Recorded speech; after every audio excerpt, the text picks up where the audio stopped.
All right, it's June 8th, 2023. It's like 9:40 right now.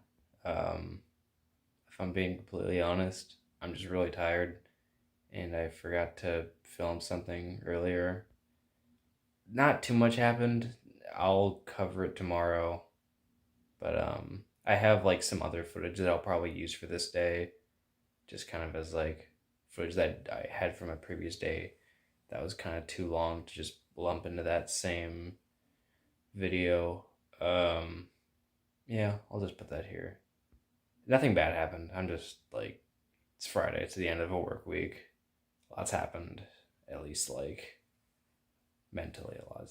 I feel like a lot has happened, but yeah, we're doing good. We're just. I just want to go to sleep and sleep in, so I'm gonna go do that. All right, today is June 10th, 2023.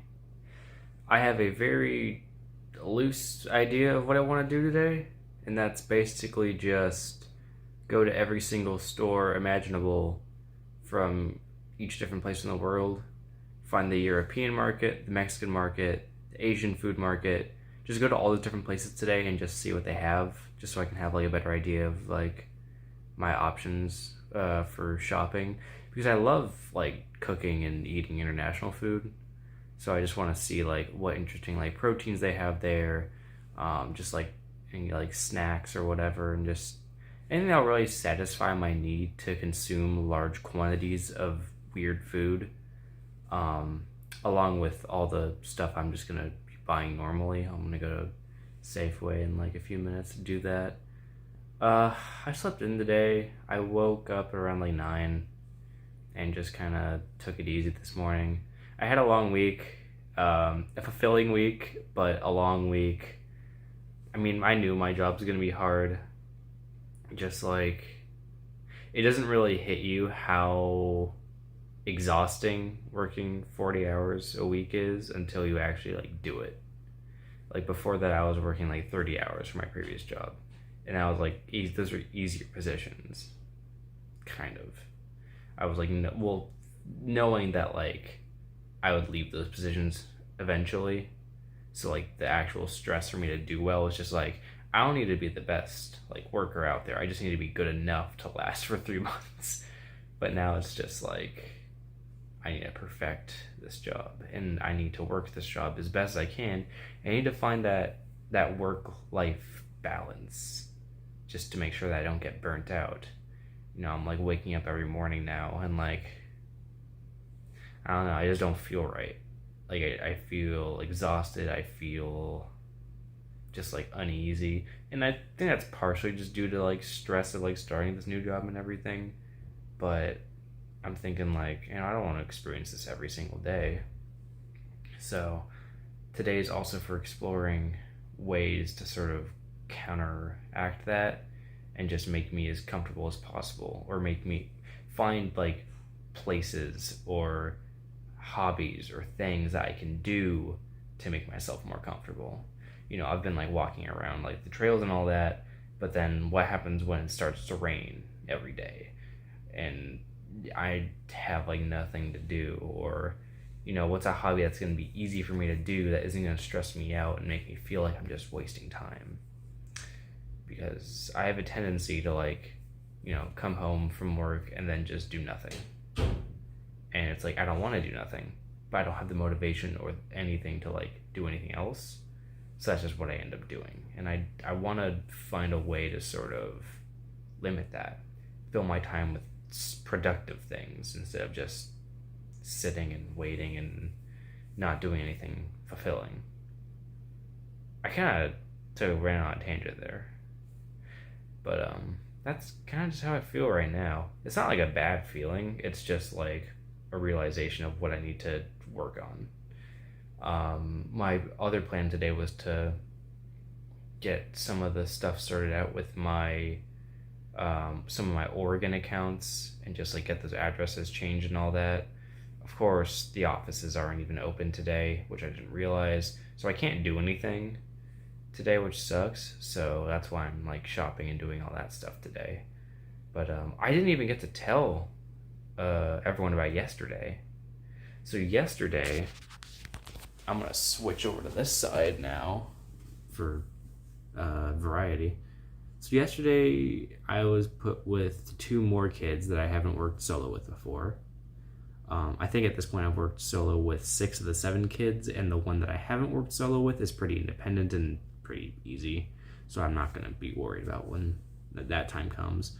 But yeah. So my morning session was with a kid who was very nice, very happy, very excited, very playful. She's just kind of like very happy to be there, just doing her own thing, very motivated to do work. Only thing is she has trouble controlling her voice. And what I mean by that is if she's excited, she screams. If she's upset, she screams. If she's feeling anything, she screams.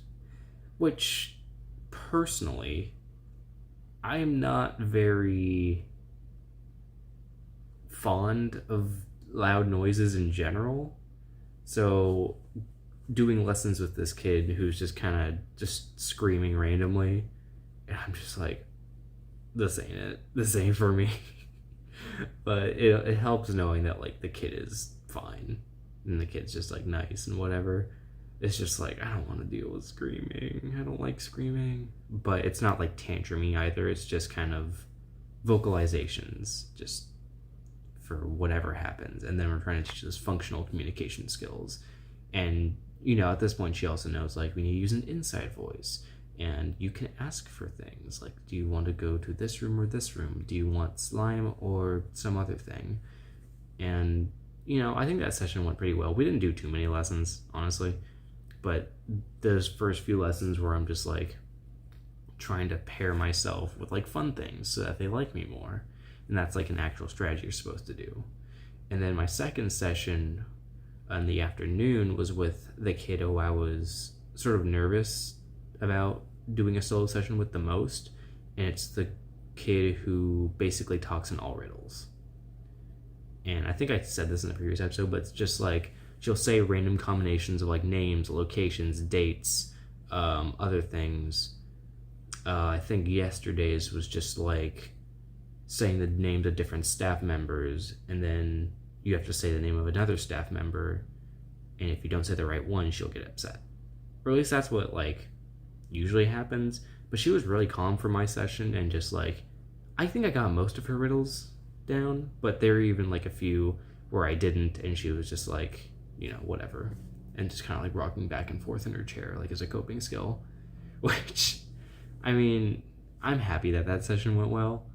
I think that there's obviously stuff I can do better always, but I think I left that day, you know, I came in very exhausted, and then I left feeling pretty good. And that was also my lead behavior technician's last day there, the person who like basically trained me and like taught me the ropes.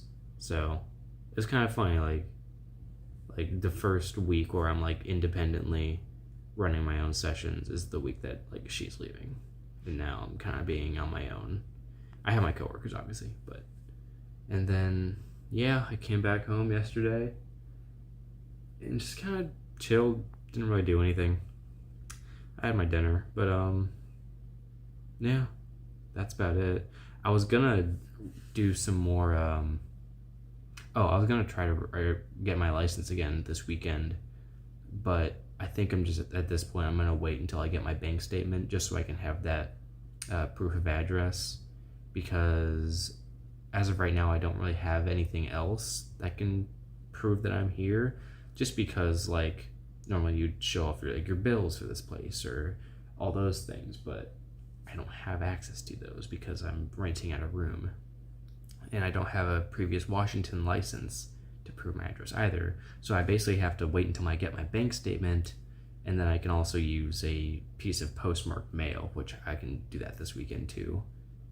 I think. Are post offices closed on some days? I'll figure that out.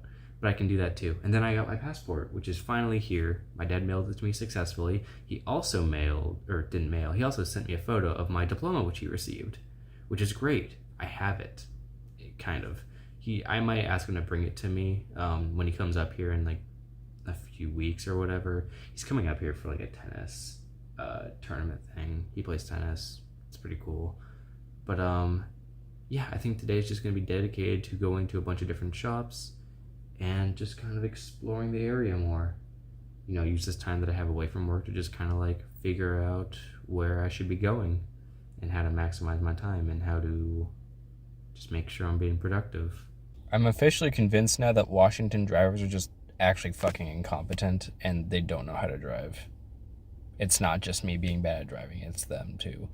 I had like 3 instances in this 20-minute drive where I almost just fucking crashed, or some other dude was just like going 80 miles per hour in like a 35 like speed zone. It's just like, what is wrong with these people? I don't think I'm gonna get through a year living here without getting into at least one accident. It's just not gonna happen. At this rate, I've seen more accidents and more like heard more honking and just witnessed more disgruntled drivers than I ever have when I was in Oregon, and I was there for 18 years.